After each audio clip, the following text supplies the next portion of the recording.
सूक्ष्म जीवों को समझेंगे आज हम।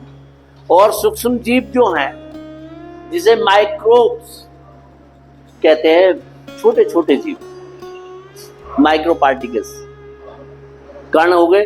ये जीवन की बात है, लाइफ की बात है। सबसे पहले अभी जैसे कोरोना आया था तो वो उसमें वायरस था, विषाणु था,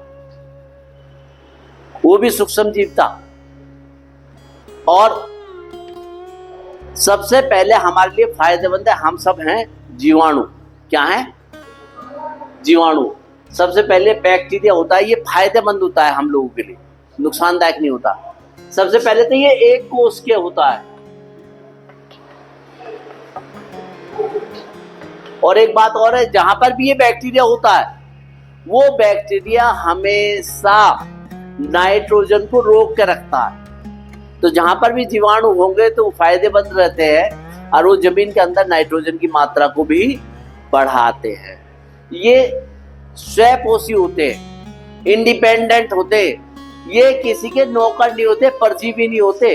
अपना खाना, अपना कमाना, ना किसी से ना लड़ना ना झगड़ना। ये है, क्या है ये? जीवाणु, जिसे कहें हम बैक्टीरिया।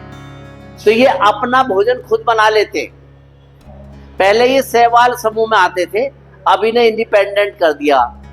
कोशिका भित्तियों को कवर्ड कर लेते हैं और एक कोश के ये होते हैं। क्लियर होगी ये बात? ये नुकसान कभी भी पहुंचाते नहीं है बैक्टीरिया। ठीक है, ठीक। तो ये तो हो गया आपका जीवाणु, नाइट्रोजन का स्थिरीकरण करने वाला।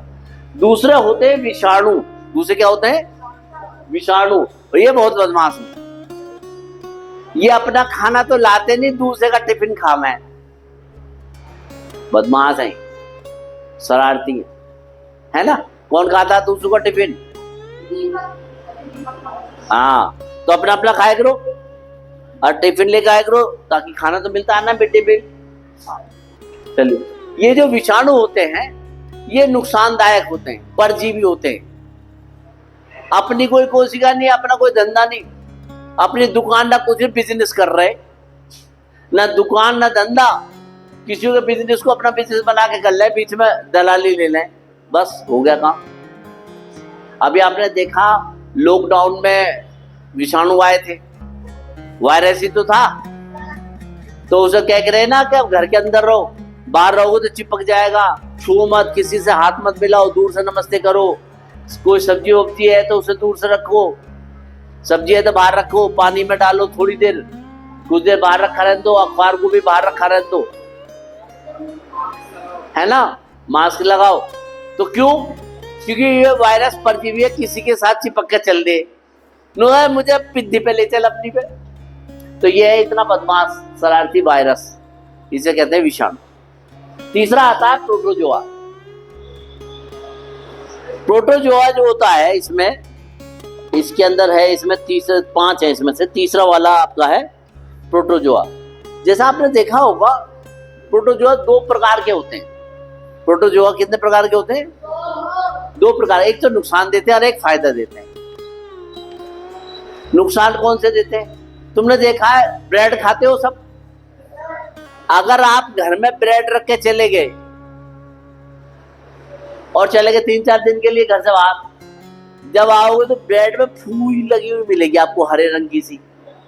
या रोटी रखी है कटोरदान में, उसमें फूई लग जाएगी, रखी में लग जाती है। नहीं, सबने अपने घर में देखा होगा, है ना? तो वो बीमार करती है, दांत, खाज, खुजली, ये नुकसान देती है।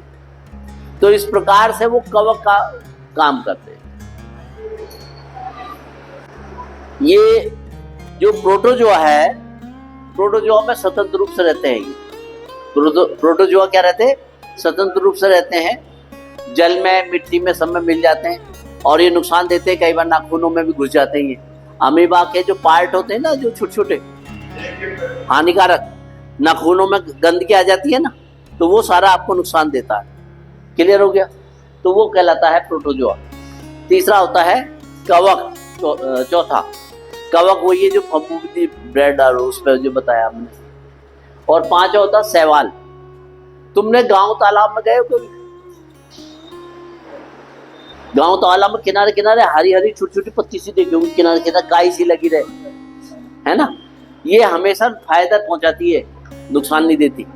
ये जानवरों का चारे की तरह काम करता है, जो जानवर खाते हैं उसे दूध ज्यादा देते हैं, इसे खाने से दूध की मात्रा बढ़ जाती है इसमें, तो जानवरों को खिलाया जाता है ना। हरित शैवाल कहलाते हैं, ठीक, जो काई की तरह से तालाब के किनारे जम जाते हैं उसे शैवाल बोलते हैं। छोटे छोटे पत्ते होते हैं इसमें और जानवर बड़े शौक से खाते हैं इसे, तो इस तरह से ये नुकसान नहीं देते। नुकसान कौन कौन से देते हैं? कवक का वो वाला पार्ट जो फफूंदी फंगस लग जाती है कई दिन की, और विषाणु, ये नुकसान देते हैं, ठीक है।